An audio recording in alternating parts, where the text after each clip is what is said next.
sometimes when you come to a new group or sometimes women's group, we were talking about, I don't know, some people have lots of experience in women's groups, some people don't. We would like to welcome everything, acknowledging that sometimes might be a bit awkward, if you haven't done it, or maybe like you thrive on women's group, but it's just like being open, and we will really would like to invite all, all. Personally, I do really, and there is something special for me drops when I go to a women's cycle, that I automatically feel relaxed.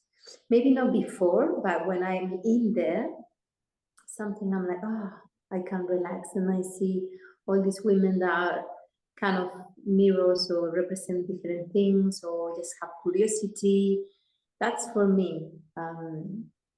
I always find so much wisdom about being with women. Yeah, thank you, Amiya.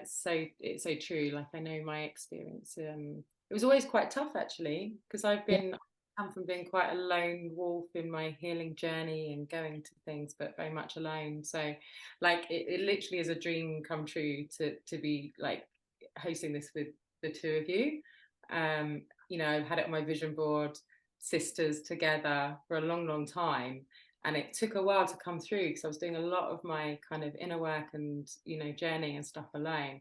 And it can be really scary to come into a space with other women. There's such a backlog of women, nastiness and bitchiness and not feeling safe. And really, it takes a lot of courage. It does take a lot of courage to kind of come into these spaces. So we, as us three, I think I can say, we want to, like you just said, Amiya, as well, like we want to be able to welcome you in to a space, a holding that feels nourishing, nurturing, so that we can all be together. When we're in circle, there's a togetherness and there is no hierarchy. It's like we're together, we're women together, and it can be so healing to take those steps towards other women and to be vulnerable as well. A continual journey, actually. These levels of vulnerability. Like, how vulnerable can I be? How much of myself can I show? What feels okay? What feels within my safety parameters to do that as well? It's quite a journey, but one that's worth it. Absolutely. It's quite a profound practice, really, to like check in at any given moment. What's the edge? What's the edge, and also how can I be kind to myself? How can I nurture myself? And it's really important to me to kind of be in spaces and create spaces where everything's welcome. It's like showing up is welcome, not showing up is welcome.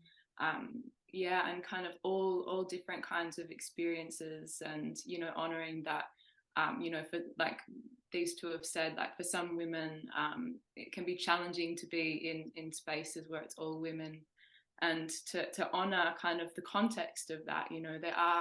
There are some woundings in the area of sisterhood, and for me it's just been so powerful. It's like, oh my gosh, I didn't realize, like, what was I missing this whole time of actually feeling supported and seen by other women, and to be really celebrated and cherished with other women has been incredibly healing for me, and one of those things that I didn't even know was missing until I kind of have had experiences with it. So I think it's really precious.